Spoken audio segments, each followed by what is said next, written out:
who believe in analytics. This is a numbers game with Gil Alexander on VSiN. Good Tuesday morning to you. It is a numbers game at VSiN, the sports betting network, VSiN.com, Game Plus, iHeartRadio. I almost said iHeartRadio.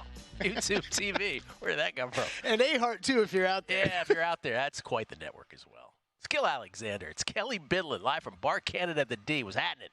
Not much, man. We got a little black and white cookie thing going on the past 2 days.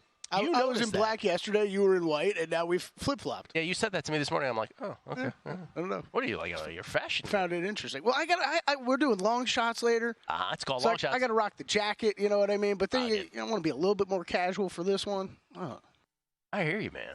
So long shots, again, obviously, if you've been trapped under a heavy object, the U.S. Open, golf's third major of the year. We always have to take that pause. The PGA now is second. Yeah. Golf's third major of the year happening this week. How many times does long shots air? 4, 7? How many times? It's a great question. I don't know. We will be recording today. It will be up in podcast form today, and then it will be live on the video side. Not live. We'll be airing on the video side tomorrow at 12 p.m. Eastern time, and then I believe later Wednesday night as well. So right after a numbers game tomorrow. Yes. It's called Long Shots. It's called Long Shots. U.S. Open betting preview tomorrow, noon Eastern, with Kelly Bidlin, Matt Brown, and the great Wes Reynolds. Actually, we'll just keep calling it live because I want to see everybody tweet in about how I ran over to Circa and changed so quickly in 4 minutes tomorrow. Avoiding shivving. Yeah, that's right, yeah. I want to start with by the way, on the show today, Drew Dinsick will join us, talk NBA playoffs, obviously, NBA Finals, what he learned in the French, maybe look ahead to see how he's going to tackle Wimbledon, all kinds of things. His thoughts on the U.S. Open as well, because I know he participates in Calcuttas and that sort of thing. Paul Sporer on baseball a little later, and Byron Lindeque. Byron Lindeque is the host of the Back Nine Bets podcast, senior contributor at Roto Baller PGA. He's going to give us his U.S. Open thoughts. He is South African. So, again, like with Dan Weston, there will be a language barrier here. I can't wait for it. Byron's a great golf follow, great golf betting mind, does some great stuff. We haven't had him on the show before. I'm looking forward to it today. Looking forward to it. And I don't want to do I will do the standard. We'll get all of his picks. But I also want to talk about something that you were impressed by with him some time ago when you listened to a podcast that he was on, which is he sort of did a autopsy. And by the way, we haven't said this in a long time, but for those who are new to betting or newish to betting, you win, you lose. You should always, first of all, you should be recording. If you're doing this seriously, maybe you're doing it for entertainment, you don't care about this. But if you're doing this seriously, you should be logging all of your bets in every sport. You should try to parse them out in as many ways as possible. But, if you don't want to get too crazy on it, I understand. But you should. The more that you are into it, the more you should.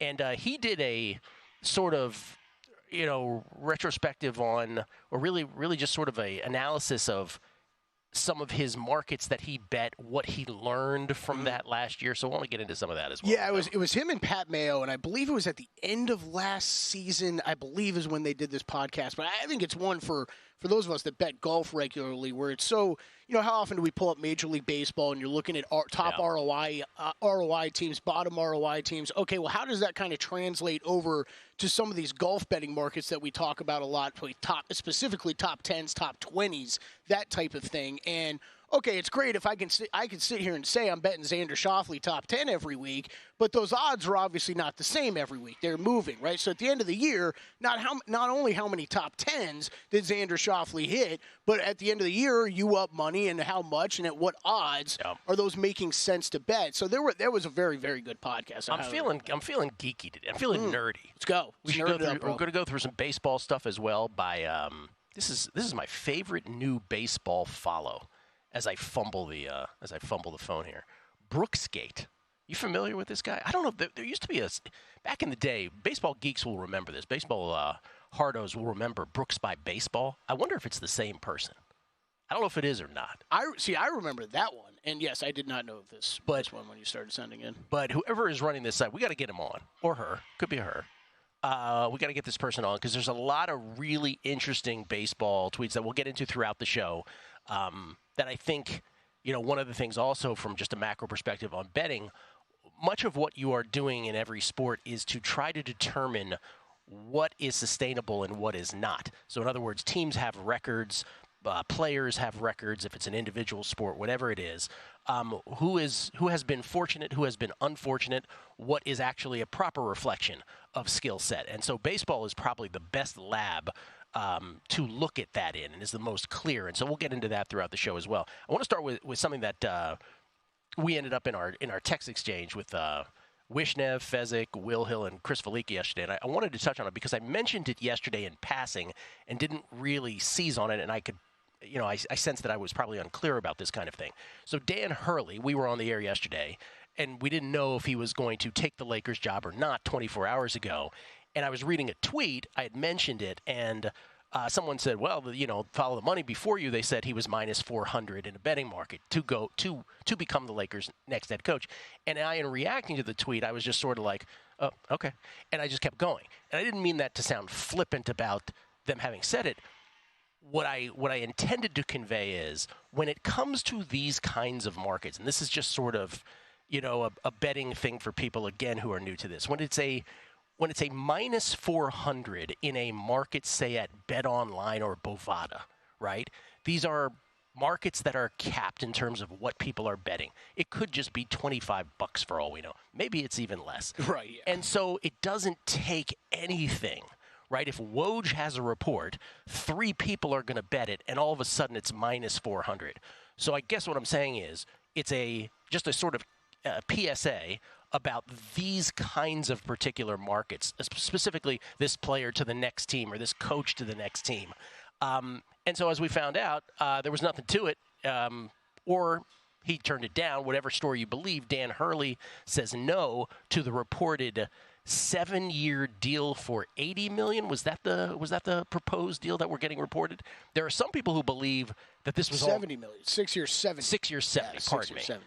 By the way, 6 years, 70 in the scheme of coaching life at the top of your profession, while it sounds like a tremendous, huge amount of money to mere mortals like you and me, I'm not sure that would have been enough to sway Dan Hurley from a 2-time college, a repeat college championship coach to coach the Lakers. Like that should have been way higher than that, shouldn't it? Have been? I think everybody was expecting a higher offer. I mean, it would have put him in line, I think, to be the 5th highest paid NBA coach. I'm trying to look up right now. What do you believe about this, though? The other opinion on this is this was never anything. That Shams got the scoop on JJ Redick being a candidate. Woj was upset about it, and then Woj goes and just sort of has connections like, oh, the Lakers, Dan Hurley, this is a thing. Oh, now it's not a thing. Like, I mean, who knows what's real? I think it was definitely a thing. Was it maybe overblown? That's what I mean. How much the Lakers wanted him? That's what I mean. That's definitely possible. Yep. Was it also? I also don't know that I will believe for a second. The reporting here has been kind of sketchy timeline throughout.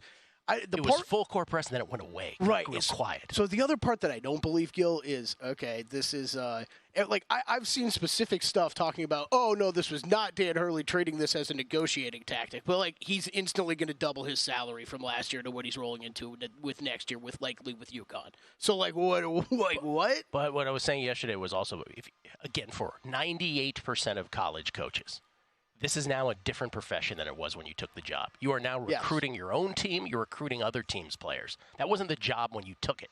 But if you're Dan Hurley, you're on the mountaintop, and you're already a repeat champion. You're going for the all too rare three-peat. It's a different sort of story. You're the king of stores, Connecticut. Yeah. So I don't know, and maybe he's an East Coast guy. Who knows? And by all accounts, killed it this offseason as far as bringing guys in, keeping guys, and everything like that. So the team's loaded up. Plus, again, is the Lakers that great of a job? Lakers offer, right? And then we heard about this Kentucky offer coming in, and it's like, okay, all it is this guy he did a great job negotiating and is going to get more money to maybe stay exactly where he wanted to be at. Anyway, just that PSA about a betting market like a BetOnline or Bovada, when a number moves like that, it is not always and often not an indicator of actual reality of what's going to happen because it doesn't take much to move that stuff. Now the Redick side of the stuff's interesting. I don't know where this leaves the Lakers. That where are the Lakers at today? I have no idea. No idea. It's Borrego or it's Redick. It's probably Borrego in the end. I'm going to kind of laugh. I'm sorry, but it's funny if it's Borrego. That is nothing against Borrego, but that is when Hurley and Redick have been floated around like this for the past 3 weeks now or whatever, and it's going to end up being him. All right. It's also why I don't get involved in those markets, even if we could here in Nevada. They're squirrely. You don't know. You don't know what's happening. Yeah, I think, though, that you're talking about the limits. It's like, I mean... I'm not only the limits, but just I don't know what's happening. Sure. Yeah. I also like biggest piece of advice because of what you're talking about. Yeah. Even if you are limited, I wouldn't be caring too much about it because you shouldn't be betting that much on it. Hockey last night, the Panthers take a 2-0 lead in the best-of-7 Stanley Cup final against the Edmonton Oilers, and this just feels like the Panthers are the better hockey team. They're up 2-0 here. The 4-1 win. And the Oilers, it feels like these soccer sides we'll see internationally where one side is clearly better than the other. But if the one side that's worse talent-wise gets a goal first, then they hope to hold on for dear life. Edmonton scored first last night. They got one by Bobrovsky. But then in the scheme of things, the Oilers were just killing off power plays. At one point, it was 34 in a row that they killed off. They only had 7 shots on goal through the first 2 periods, and in the end, Evan Rodriguez with a couple goals to make it 2-1, and then 3-1 in the third period, and then an empty netter 4-1. I was just looking through because it's 2-0 in both the NBA Finals and the NHL Finals. I was looking at the average number of wins in all of the best-of-7 series this year in the NHL and the NBA playoffs. You ready for this? Average number of wins for the losing teams in all the best-of-7s. NHL, 1.57 wins per losing team this year. NHL, wow. NBA, 1.29. That's how uncompetitive this has been, bottom line. That's not including the current 2-0 series. That's just before this. We're coming back with Drew Dinsick next. Numbers Game, VSiN, the Sports Betting Network.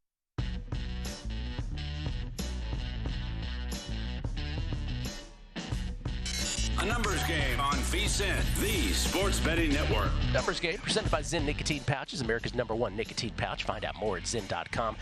Don't forget long shots. Once again, we mentioned this in the first segment. Never too many times to promote it again. Long Shots Podcast, Matt Brown, Wes Reynolds, Kelly Bidlin, U.S. Open betting preview tomorrow, noon Eastern, 9 a.m. Pacific, right here after a numbers game. Everything broken down for the U.S. Open at Pinehurst, North Carolina, where Scotty Scheffler, of course, is the short shot once a game. You think you're going to have some top 5s on Scheffler? Yep. That's the way to go. No. I already do. You do already. What number did you get? I bid at a bit of minus 135 yesterday, but I'm still waiting for shops to open up in town. All right, we'll get Drew's thoughts on this momentarily. I just want to you're big. Can you share with people? Let me just repeat those stats that I just mentioned, just in terms of this is not a betting thing. It could have been a betting thing, but just in retrospect now, with both the Stanley Cup Final and the NBA Finals at 2-0 in favor of the Florida Panthers and the Boston Celtics, respectively, as the series now head to Edmonton and Dallas, respectively. The average number of wins per these best-of-7s before the finals, before the respective finals. Again, in the NHL is 1.57, so 22 total wins by the losers in 14 series up to this point. It's 1.57 wins per losing team. And in the NBA this year, and this is why I did it, because I was like, how many series did we actually have in these NBA playoffs? 8 playoffs where beforehand, remember, we were like, this is going to be the greatest Western Conference playoffs in the history of Western, right? We were saying that. Shut up, Gil. I definitely said that like 18 times. The total number of wins per losing teams in the 14 series that have taken place in the Eastern Conference and the Western Conference prior to the finals, which is 2-0. We're not even talking about that yet. 18 in 14 series, 1.29 wins. There have only been 3 series that have gone to the full 7 games. That was Cleveland-Orlando, which I'm not sure any human being actually saw that series. Or remembers it. The one I couldn't remember was Indiana and New York went to 7. I forgot to remember when the broadcast crew was eulogizing the Knicks 10 minutes before the end as if they had won 25 championships. Still one of the best series of the playoffs. And then Minnesota-Denver, of course, which is the series I would contend ruined the entire playoffs for everybody. I'm still more surprised by the NHL number, but that's just because I've been watching every single one of these NBA games so intently. Yeah. It has not been, in terms of just a non-betting perspective, in terms of just a viewer excitement level, that has not been that great of of a spring with both of those. Drew Dinsick, though, probably feels differently because I think he's got the Boston Celtics, so what does he care? It's Drew now, courtesy of the Progressive Guest Line, the host of not one but two podcasts, The Deep Dive with Andy Molitor, and, of course, NBC Sports Bet the Edge with Jay Croucher, who was throwing out pictures. Jay Croucher, where was he? Was he at the Celtics game? Yeah, he went on Sunday. He was sitting baseline. Great seats Nice. at the Garden there to see the Celtics home, hopefully. 2 more left. 2 wins left. It's not over yet. It's not over yet. Well, you got to be feeling good, though, right? Oh, yeah, absolutely. This was massive. Yeah. I mean, if something weird was going to happen in the series, it was going to be Dallas sticking their foot in the door early and getting those 2 wins, particularly game 2, because I thought the Celtics played pretty poorly, all said and all told. Well, at least they shot really poorly. They were getting incredibly good offensive looks on, it felt like, every single possession, but really just kind of struggled until the second half to put the ball through the hoop and getting that one home. Those are the kind of games the Celtics have lost in frustrating fashion throughout this entire run of this core. And seeing that one to the finish line was pretty exciting. Now they go on the road and they basically have, at least by my number, 2 coin flips. Win one of these coin flips and then take care of business in Game 5, and we can hang banner number 18. Yeah. I'll repeat what I asked of folks yesterday. The old adage, of course, is a series doesn't start till someone loses on their home court, which you just, again, pointed out. If the Celtics can take one here, maybe the gentleman's sweep is coming. But is there anything, I'll ask you to take off your Celtics hat for a second. Sure. Is there anything, if you're a Mavericks backer or a Mavericks fan, what do you hang your hat on in those first 2 games? Like, how do you talk yourself into this? I mean, I think if you're a Mavericks backer or a fan, you're looking at the shooting statistics and you're saying it can't get worse. It can only improve because they have been obscenely poor shooting the ball. 13 of 53 from 3, by the way. 13 of 53, 24.5%. Yeah, and the higher the stakes in the playoffs, the more of kind of the role player bump it comes at home rather than on the road. And so if the adjustment of, role players play better, if that comes through in games 3 and game 4, you might get a little bit of a surge. But I mean, from an X's and O's, from a strategy standpoint, watching the games, it feels like such a clear and obvious mismatch in so many ways. I'm not sure what the Mavericks do. Kind of spitballing, what are some solutions? How do they get the offense going? Well, do they need some PJ Washington at the 5? Do we need to get Tim Hardaway out on the floor with these guys to have more shooting? Is Derek Jones Jr. His reluctance to fire, is that a problem? Do you need to get him off the floor? Like, all 3 of those questions you ask, and like that unlocks all of the offense for the Celtics. And so then you just have turned it into, a full-on shootout, and you're just crossing your fingers that you make the threes and you win the shootout. But, the moments of games 1 and 2 where it felt like the Mavericks had a bit of an advantage was when the game really slowed down to a slog. The Celtics weren't really getting into their offensive sets. They weren't getting good looks. They weren't getting into their offensive movements early enough in the shot clock to make them matter. I think the Mavericks could not take advantage of that by turning around those solid defensive possessions and creating offense. I think the all of the answers to the tough questions in the series for the Mavericks are bad. The fact that, their most important offensive weapon in Luka is their biggest defensive liability is really kind of fundamentally, the key crux of the problem here. The Mavericks have gotten here in a lot of ways by exploiting the corner 3. The Celtics are the best team in the NBA by margin at taking away the corner 3. They allow 1 per game, which is ironically what they have given up to this point in the series. And so the Mavericks not getting those free opportunities or those plus EV shots from the corner and forcing most of the open looks for the Mavericks to be above the break has been a huge kind of, in my opinion, tactical advantage for the Celtics in this one. And, without the shooters to be able to punish them above the break, I'm not sure what you do if you're the Mavericks. And, there's been a lot of interesting kind of strategy on the Mavericks part, putting 2 on Tatum for a lot of their defensive sets, and Tatum has obviously not really shown up in the box score from a shooting or a point standpoint, but he's been absolutely diabolical from an assist, drive and dish role. And if the Mavericks pivot away from having 2 on Tatum, if that unlocks him a little bit offensively, it wouldn't shock me. So, you're kind of left with nothing but bad options here if you're the Mavericks coaching staff, and I think you're just crossing your fingers that the switch to the venue helps with your shooting. And you get some of that role player home cooking where those guys just play better, because you need the Celtics to take a step backwards and your team to take a step forward to close the gap, in my opinion.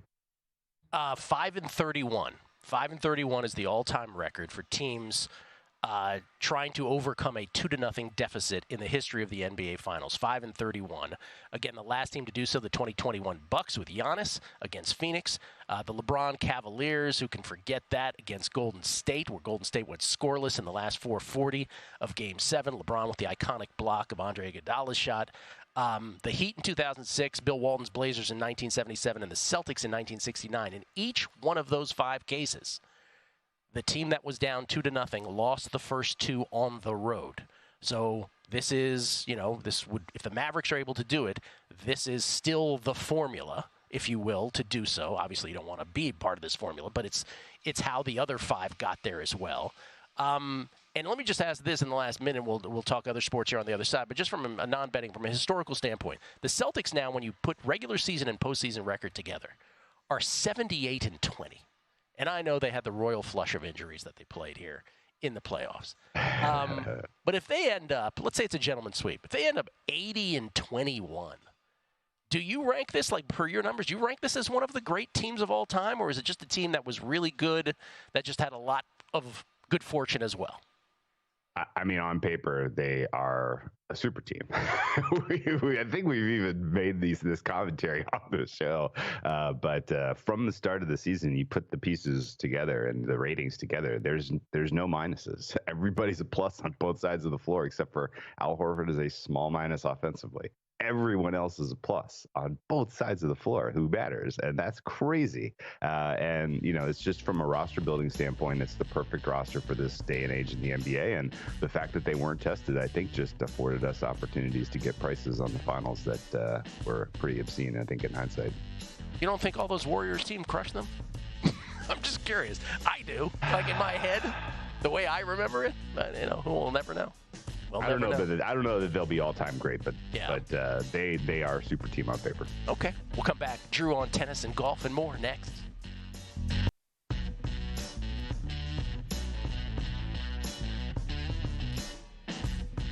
A numbers game on VSiN, the sports betting network. This segment of A Numbers Game is brought to you by Zyn nicotine pouches. America's #1 nicotine pouch. Zyn is smoke-free, spit-free, hassle-free, and can be enjoyed anywhere, anytime. Whether you're managing your fantasy lineup on the go, watching the game from the stands, or from your couch, you can get the nicotine satisfaction you want with Zyn. Find your Zyn at your local convenience store or online at Zyn.com. That's ZYN.com. Warning, this product contains nicotine. Nicotine is an addictive chemical. Thank you, Ryan. Skill Alexander, Kelly Bidlin, live from Bar Canada at the D here in downtown Las Vegas. It is a numbers game. Drew Dinsick, kind enough to join us for a second segment at whale_capper on Twitter, courtesy of the Progressive Guest Line. Again, the podcasts are The Deep Dive and NBC Sports Bet the Edge. Drew, I am curious about your sort of autopsy on your French Open and really Clay's season. Any lessons learned? How did it go for you? Well, you go on. That was a deep exhale. Yes. Needed it. Needed it. That was kind of the key takeaway of the entire Clay cycle. 4 French Opens now for Iga, no end in sight. The fact that the most stringent test came from Naomi Osaka mattered a lot, because that kind of helps you understand how to price this fall, which is probably co-favorite Iga Naomi for the U.S. Open, and then second tier Sabalenka Coco. Yeah. And then the Rybakina takeaways are all negative out of this until she kind of changes her coaching team strategy. I don't know that I'm really buying into her finding the form that got her to a Wimbledon championship. What's going on with her? She's like really surly in interviews, and then she looks gaunt. I don't know. I don't like it though. I just get that there are countless examples of women athletes who have questionable relationships with their older male coaches, and she falls into that category for me. Oh, wow. And it's probably having some kind of negative effect on her, just, preparation, performance, personal life, who knows. But until she moves on from that guy, I think she's a pass at slam level. So that's interesting. So I agree with you, Swiatek, Osaka, first tier for U.S. Open. But what about Wimbledon? I brought this up with you a couple weeks ago. If you recall, I said, this is before Novak's injury. I said, the Olympics might mean more to him. The Olympics are right after Wimbledon. This also applies to Iga, by the way, where for her, you go back to Chatrier, you win a gold medal, easy peasy by comparison. And then you have the other competitors, right, who are like, well, I don't want to really try to mess with Iga in that. Maybe I should really go full bore in Wimbledon. Does that mess up Wimbledon for you to some degree from a handicapping standpoint, all of that? I mean, it's a little challenging for sure. The weather and the conditions in August in Paris are even more favorable for Iga on that surface. So I don't think that there's realistically anyone who's winning the gold outside of Iga in Paris. Wimbledon is a tougher question because, again, you have this wicked short run up on the grass. You don't really get a ton of data to help you understand who is improving, whose game is, peaking for Wimbledon. There are not as many specialists on grass as there are on clay that you have to worry about. And you look at, just sort of a relatively flat earth on the women's side compared to what was, just a huge, just a monster in Iga versus the field on the clay. So it's a much tougher pricing. And I think, it's basically wide open. They have obviously slowed down the grass at Wimbledon considerably to where it's not as, not as different as the faster hard courts that are kind of being played regularly on the women's tour. So I think Iga's probably should be the favorite there. I don't necessarily agree with the market pricing. And Sabalenka, I'm perfectly fine giving her more of a pass than Rybakina for the way that she exited French Open. She pretty obviously had some sort of viral ailment that I think afflicted a lot of players. Casper Ruud inclusive. Yeah.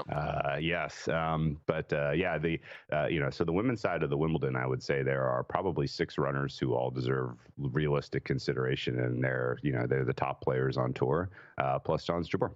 Okay, let's get to the U.S. Open at Pinehurst this week. You usually enter Calcutta's. Do you have any other bets currently on this?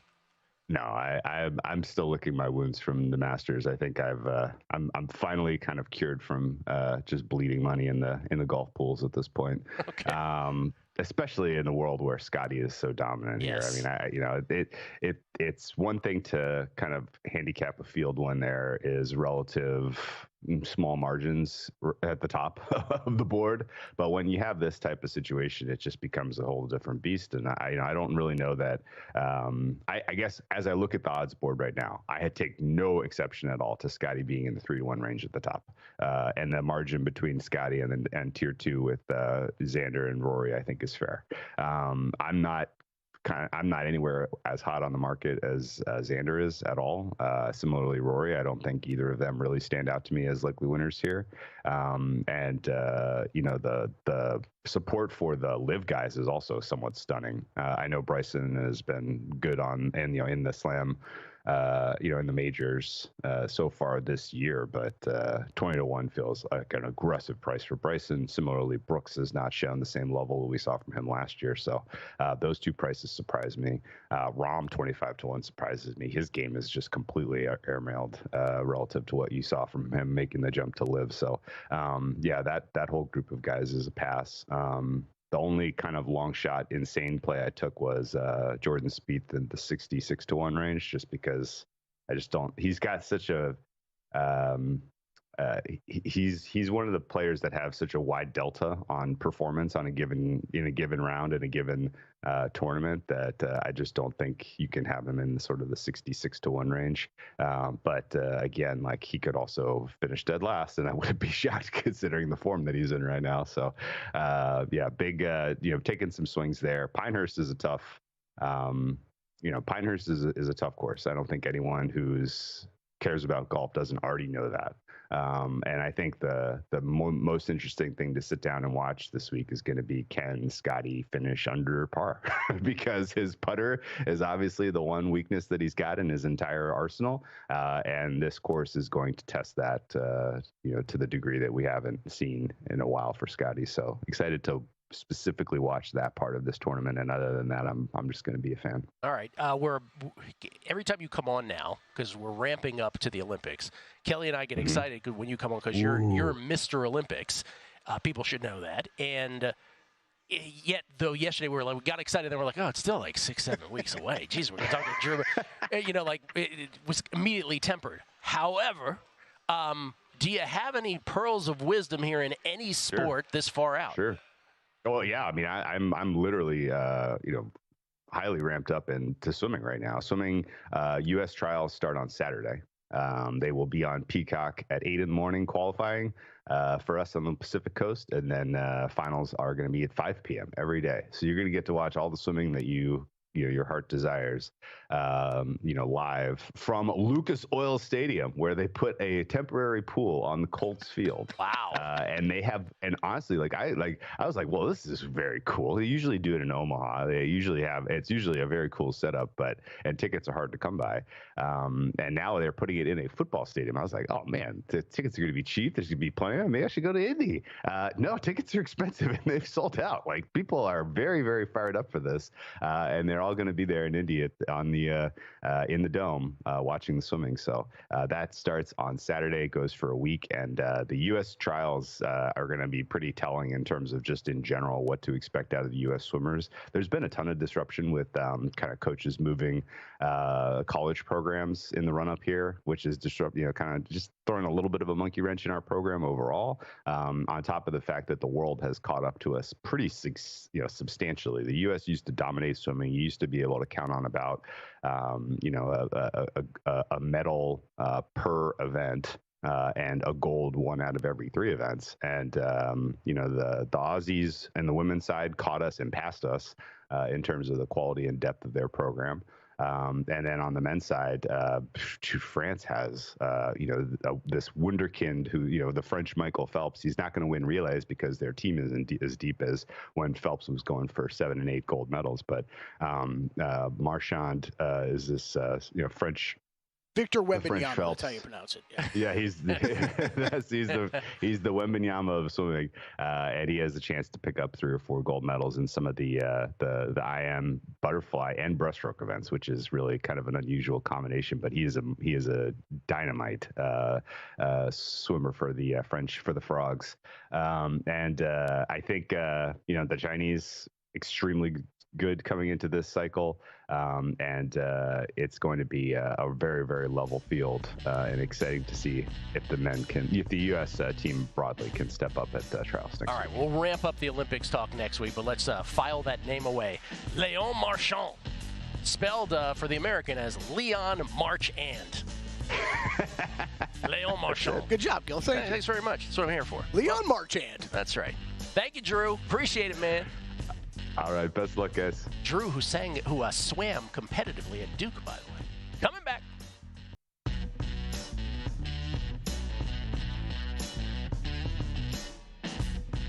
A numbers game on VSiN, the sports betting network. We are so close to crowning an NBA champ, but with the action heating up on the court, it's even hotter at DraftKings Sportsbook, an official sports betting partner of the NBA. Download the DraftKings Sportsbook app now and use code VSiN, that's code VSIN, for new customers to get $150 in bonus bets when you bet just $5. Only on DraftKings. The crown is yours. It's Gil Alexander. Ladies and gentlemen, I like to call this segment Kelly Bidlin Handicaps the Stanley Cup Final.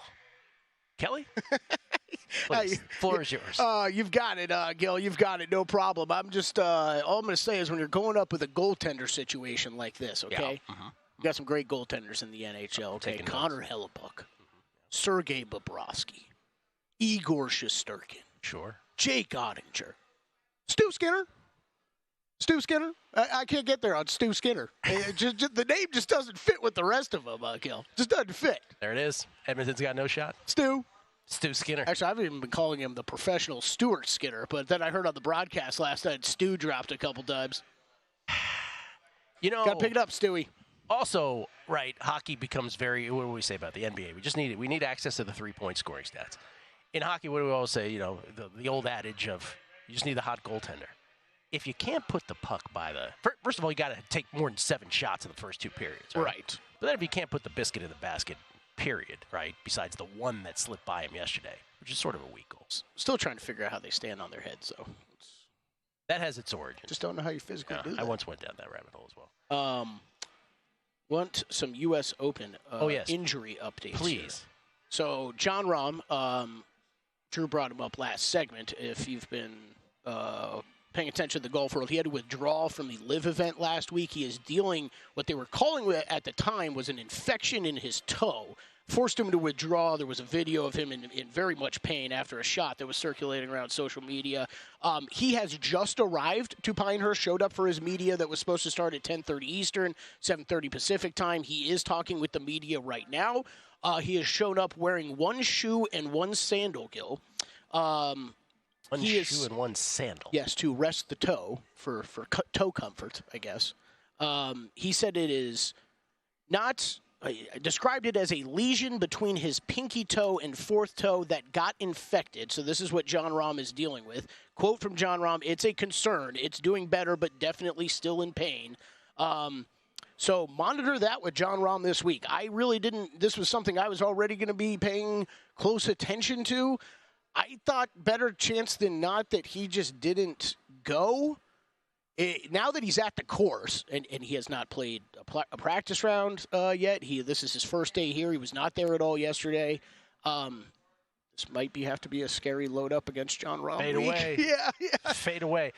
Total rookie move on my part. I went ahead and Googled toe lesion or lesion between the toes. I wish I hadn't done that. So glad you did, because I'm not going to now. Wish I hadn't done that. Yeah, he was. When he withdrew over the weekend, he was in major pain. So I mean, it's John Rahm, so. Like this sounds so bad. Fortunately, as a bettor, you think he's going to try to tough it out as much as he can, probably. Just be careful with your bets. Obviously, they're all going to be voided, canceled if he doesn't tee off. But as soon as he tees off, everything's live. First segment of the show, I mentioned because we were talking about betting markets and how you shouldn't be swayed by, strange one-off betting markets at say a Bet Online or a Bovada Offshore, where Dan Hurley to be the next coach of the Lakers soars to -400. That doesn't mean anything. And I mentioned to Kelly, I don't know if you caught this, in the first segment where I was like, well, on the one hand, was it overblown? On the other hand, some people think like it wasn't really a story at all and that Woj has ties, I think similar agents, that kind of thing. And he just sort of manufactured the story being bigger than it ever was. And I guess part and parcel with that, the Lakers' interest wasn't quite as high as it was being drummed up to be. Well, now Shams Charania is killing Woj. Killing him. That it was Redick all along. It's always been Redick. It's still Redick. It never wasn't Redick. And it's all Shams isn't excluding Borrego. Shams. Yeah, he's not excluding Borrego either, but yes, he is.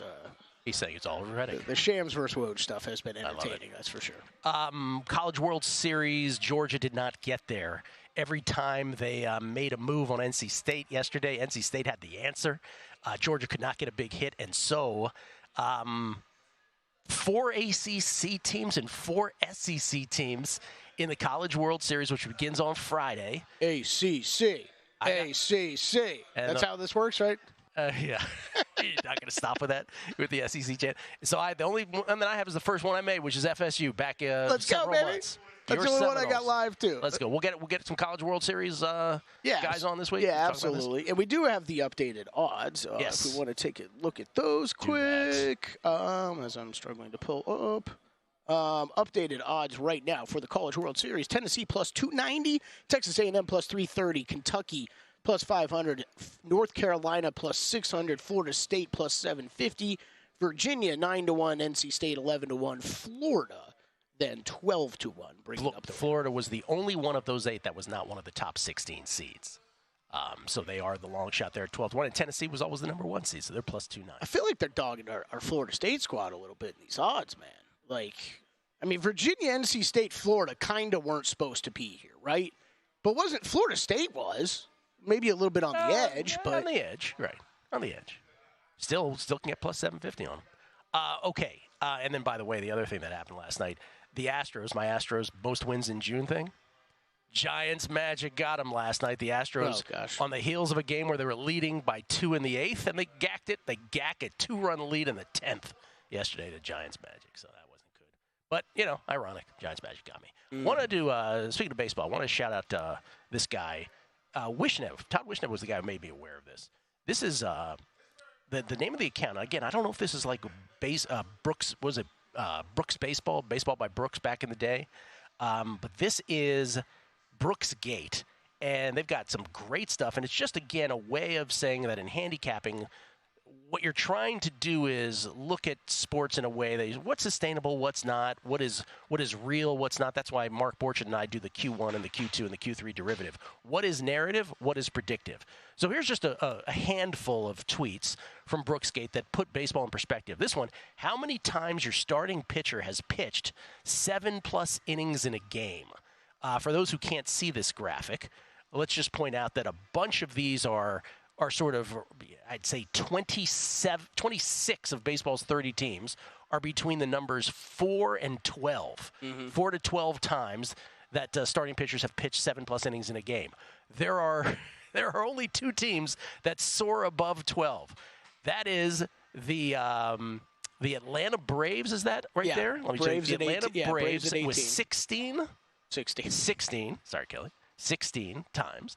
And at 20 times, the Philadelphia Phillies, 20 times as their starting pitchers gone 7+ innings a game. And that makes sense, right? That one makes sense because it's the Phillies, and there's Nola, and there's Wheeler, and there's Suarez, and so they've got great starting pitching, and that makes sense. The one that doesn't make sense, and I'll ask Spore about this, the very bottom, the Milwaukee Brewers, only 2. I would never have expected that from the Brewers. That's probably the most fascinating part about that. I mean, graphic. The Phillies, it's been everybody on the staff except for Taijuan Walker, right? Yeah, it's been the best starting rotation in baseball for sure. Here's another one. This is all for the Yankees lovers out here. This is a very straightforward one. Doesn't even have a graphic. The Yankees pitching staff has their lowest Ks per 9 since 2015. So their lowest strikeout rate since 2015 and their highest walk rate since 2010. Those are both bad things, right? Correct. Lowest K rate since 2015. This is the Yankees pitching staff as a whole since 2015, and the highest walk rate since 2010. And yet, they also lead Major League Baseball in ERA. So this is fascinating because for all the Yankees love that's out there, what this portends, and I get it, Garrett Cole's coming around the mountain, so I get it. There's reinforcements coming. But to this point, as a collective, that stuff doesn't jibe. And the Yankees pitching staff has been on the right side of good fortune. Let's put it that way. They've been on the good fortune side because you can't have – that's not sustainable over the long haul. But, again, what's the caveat? Here comes Garrett Cole. This makes my brain hurt. I didn't read this close enough earlier this morning when you sent this to me. That is shocking. It's wild. Well, it's defense and luck? It's all of the above, yeah. Right? Like defense and luck. That's it, right? Yeah. Well, wow. And this gets back to, again, our point last year about, and again, we didn't win it in the end, but I hope people understand the point of it, which is why the Blake Snell thing, winning the Cy Young, by the way, Blake Snell's performance this year is sort of corroboration of this. Blake Snell's Houdini act last year was historic. It was epic. You cannot continue to have a soaring bases on balls rate. You can't issue walks at such a high rate and then keep having a Houdini act and having a historic strand rate, which, remember, we invoked the name of John Candelaria of the Pirates in the 70s as the only strand rate that was higher than Snell's last year in modern baseball history. But these are the interesting things about baseball. Is the performance real to date? Is it sustainable? That would indicate, that Yankee stat, that it is not. But Cole is coming. Golf next. We're this close to crowning an NBA champ. And with the action heating up on court, it's even hotter at Draft